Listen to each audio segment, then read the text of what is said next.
Damn it. ఏంటిటా కుండబద్దలు కొడతా అత్త.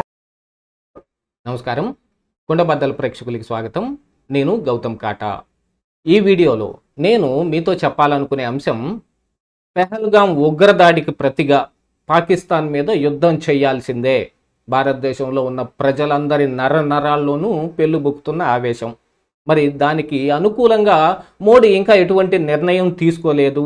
నిన్న త్రివిధ దళాధిపతులతోటి జరిగిన ఒక మీటింగ్లో ఈ యుద్ధం అనేది, దీని మీద నిర్ణయం మీకే వదిలేయటం జరిగింది, సైన్యానికి పూర్తి స్వేచ్ఛ ఇచ్చాను అని మోడీ ఎందుకన్నాడు? ఇది మోడీ 3.0లో మోడీలో కనిపిస్తున్న మార్పు. యాక్చువల్గా ఇంతకు ముందు మోడీ 1.0 కానీ 2.0లో కానీ, ఇంతకు ముందు జరిగిన సర్జికల్ స్ట్రైక్స్ కానీ, పుల్వామా దాడి అంశంలో కానీ, ఇలాంటి వాటిల్లో మోడీ కఠినమైన నిర్ణయం, తనకు సొంతగా రాజకీయపరమైన నిర్ణయమే తీసుకున్నాడు. కానీ ఇప్పుడు యుద్ధం అనే మాట వచ్చేటప్పటికి మోడీ 3.0లో మోడీ ఒకంత ఆలోచిస్తూ ఉన్నాడు. దీన్ని ప్రకారంగా పాక్ పై యుద్ధంతో విషయంలో మోడీ వెనకడుగు వేస్తున్నాడా అని కొంతమంది అనుమానాలు వ్యక్తం చేస్తూ ఉన్నారు. యాక్చువల్గా యుద్ధం అనివార్యమైనప్పటికీ దాన్ని ఏదో ఒక రకంగా తప్పించటం అనేది ప్రతి దేశానికి అవసరమైన విషయం. కానీ మరి ప్రపంచవ్యాప్తంగా జరుగుతున్న యుద్ధాలు, వీటన్నిటి గురించి తెలిసిన తరువాత అక్కడ జరుగుతున్న ప్రాణ నష్టం కావచ్చు, ఆస్తి నష్టం కావచ్చు, ఆ దేశాలు వెనకబడిపోతున్న ఈ తరహాని చూస్తూ ఉన్న తర్వాత కూడా యుద్ధం గట్టిగా కావాల్సిందే అని కోరుకోవటం ఒకంత అవివేకమే అవుతుంది. దౌత్యపరంగా ఉన్న ఈ అంశాలు మొత్తాన్ని ఒకసారి పరిశీలించుకొని దాని ప్రకారంగా ఏదైనా సర్దుబాటు చేసుకునే అవకాశాలు కోసం అందరూ ఎదురు చూడవలసిందే. ఎవరైనా సరే చెప్పేది అదే. కాకపోతే పాకిస్తాన్ అనే విషయం వచ్చేటప్పటికి భారత్కి ఎప్పుడు ఒక కంటకంగా ఉన్న ఒక మ్యాటరు. వాళ్ళు ఉగ్రవాదుల్ని పెంచి పోషించే అంశంలోనూ, భారతదేశంపై ఇలాంటి అటాక్లు, పెహల్గాం కానీ పుల్వామా దాడి కానీ, ఇలాంటి అంశాల్లో వాళ్ళ హస్తం చాలా ఎక్కువగా ఉంటుంది. ఇప్పుడు జరిగింది యాక్చువల్గా జరిగిన ఈ దౌత్య సంబంధాల దీంట్లో మరి మోడీ తీసుకున్న నిర్ణయం ప్రకారంగా ఇండస్ వాటర్ ట్రీటీని క్యాన్సిల్ చేసుకునే దాంట్లో ఇందులో రక్తం పారిస్తామని పాకిస్తాన్ వైపు నుంచి ఈ సందేశాలు వస్తూ ఉన్నప్పటికీ కూడా మోడీ రాజకీయపరమైన నిర్ణయం తీసుకోకుండా దీన్ని మరి మిలిటరీకో, నేవీకో, ఎయిర్ ఫోర్స్కో, త్రివిధ దళాధిపతులదే అంతిమ నిర్ణయం అన్నట్టుగా ఎందుకు మాట్లాడుతూ ఉన్నాడు అనే దాని మీద ఇప్పుడు చర్చ జరుగుతోంది. మోడీలో ఈ మార్పు ఎందుకు కనిపిస్తోంది అని. గతంలో ఉన్న మోడీ అయితే అసలు ఆ సర్జికల్ స్ట్రైక్స్ మొత్తం నేనే దగ్గరుండి జరిపించాను, ఆ రాడారుల్లో నేనే కూర్చొని బాగా మేఘావృతం అయినప్పుడు రాకెట్లు పంపించండి, వాళ్ళకి ఏం కనపడదు అని చెప్పాను అని ఆయనే స్వయంగా మాట్లాడుతున్న మాటలను కూడా మరి వాళ్ళ పార్టీ నాయకులు కావచ్చు, లేకపోతే ఇంకా ఎవరైనా కానీ దాన్ని ప్రచారం చేసే దీంట్లో కూడా అసలు మోడీ అంటే ది స్ట్రాంగెస్ట్ మ్యాన్, యుద్ధం తానే సొంతగా స్వహస్తాలతో స్వయంగా చేయగలడు అన్నట్టు ఒక ప్రచారం కల్పించి మరి చాలా రోజులుగా ఈ పెహల్గాం ఉగ్రదాడి జరిగి చాలా రోజులు అవుతున్నప్పటికీ కూడా ఇంకా యుద్ధం విషయంలో ఎటువంటి నిర్ణయం తీసుకోలేదు. యాక్చువల్గా యుద్ధం రాకూడదని ప్రతి దేశం కోరుకోవాలి. ఇలాంటిది యుద్ధమే అనివార్యం అయితే ఒకంత నష్టపోయేది పాకిస్తానే కావచ్చు, ఆ నష్టం భారతదేశానికి కూడా జరుగుతుంది.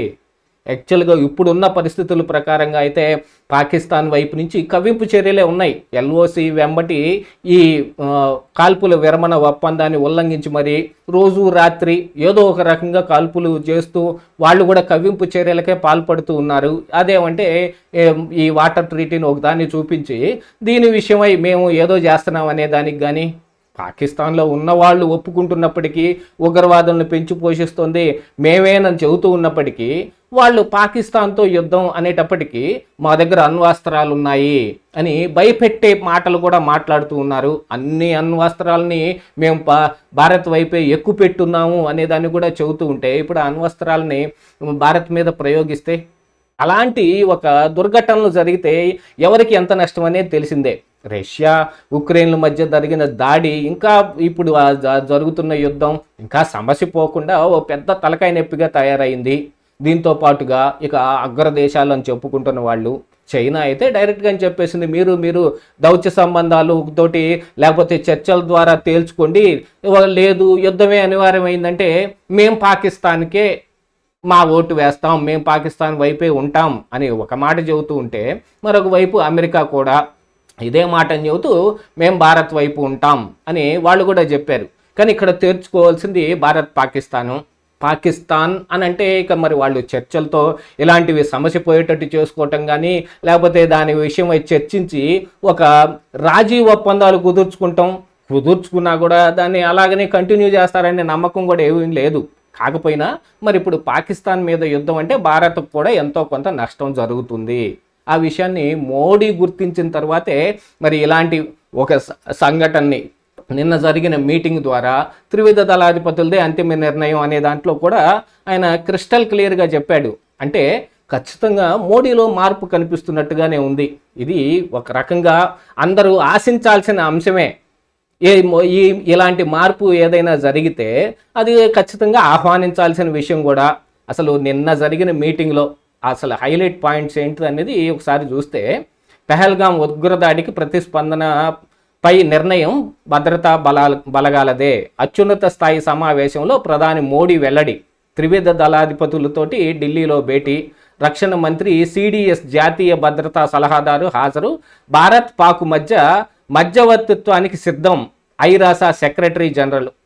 ఇరు దేశాలు సమన్వయం పాటించాలి. చైనా. ఐక్యరాజ్య సమితిలో భారత్ పాక్ ప్రతినిధుల పరస్పర ఆరోపణలు. జమ్మూ కాశ్మీర్లో నియంత్రణ రేఖ వెంట 5వ రోజు పాక్ కాల్పులు.